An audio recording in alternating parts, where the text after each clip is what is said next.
diet and nutrition, and one of the biggest pitfalls in any diet is making it work in the real world, particularly if you like to dine out. Nutritionist and author Anu Morgan joins me now to discuss ways to eat out without busting your diet. That is so important, but we're going to also talk about ways to just lose weight, even if you do want to eat out. Now, in your book, she talks about, it's called Get Real About Weight Loss. That's what your book is called. You have some great tips. Let's talk about some of those. Well, first, to help people lose weight, if they just start doing 5 key things, it'll help. First being eat more fruits and vegetables. The second would be cut out the processed foods.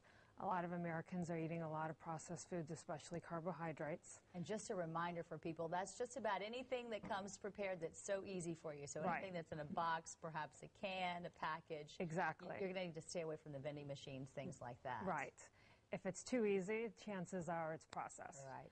So you also want to replace your proteins with leaner proteins. What would be some examples of that? Let's say you're eating a lot of beef. You would want to eat more chicken breast, turkey breast, the whiter meats, the leaner meats. And stay away from those big heavy ones. Right, or eliminating a lot of egg yolks and having more egg whites. Okay, and then what is your fourth idea? It would be to add healthy fats and eliminate the bad fats. Okay. So you're wanting to cut out the saturated fats, the trans fats, which are often found in processed foods, and then put in the healthy omega-3 fatty acids into your diet. So what would some of those be? I know that avocados, that's a healthy fat. Healthy. Olive oil maybe? Yes, a lot of nuts, almonds especially. So those would be healthy. Flaxseed, flaxseed oil, those would be definitely. And with flaxseed, what is the best way to put that into your diet? Because we see the oil, I also see the seeds. You can actually buy a bag of the seeds. What is the easiest way to get those into? It just depends on the person. I like the ground up flax seeds. You can sprinkle it on top of your yogurt. It's easy to add into smoothies, and it doesn't take much effort to add it into your diet. Okay, those are such good tips. Now, what about when we want to eat out? It is so hard to go somewhere because you get these huge portions. Right. And you can tell they taste so good that they can't be possibly good for you, right? Yeah, a lot of it isn't because it's got a lot of added fat, calories, and sugar, sodium. So the key components there are you can eat healthier. You just need to, first, there's a lot of sauces and dressings. So I always tell people, get that on the side. That way you can drizzle it onto your food and not have it saturating the food.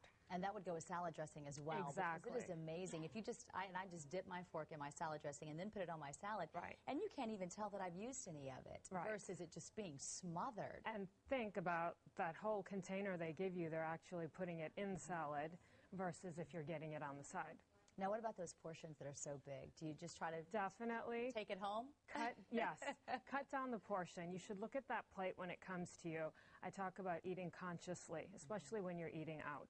Look at the portion size, see what is a good amount that will fill you up, and kind of set it aside. That way you are not distracted in your conversation and overindulging. Just eat till, you're content and not overindulging. It is so easy when you go into a restaurant and you're starving, either to eat a couple of things of chips or to eat a couple of loaves of bread, the little loaves they bring out. But we need to completely forget about those. So it's just easier if a lot of people have a hard time with moderation. It's just easier to skip the chips, skip the bread, and don't even have it come to the table. Just tell them no, because you can't eat one. There's no way it's going to happen. Right. Some people can, and that's good. They're really good. And if you can't, just, ask them not to bring it to the table. Right. And what do you mean by eat consciously? Eat to the point where you're content. Don't overindulge. A lot of times people get carried away drinking, having conversations, just having a good time, and eat more than they really need to eat. So by eating consciously, that way you often end up cutting your portion size. In your book, you talk about the fact that you really do not have to wipe out all your favorite foods. Right. So that's good to hear. It's reassuring. Because if people feel deprived, they're less likely to succeed. So everything in moderation. In the book, I talk about my 3-bite rule. So if you really love something, go ahead and have it, just a few bites of it. That's a lot better than having a whole huge portion.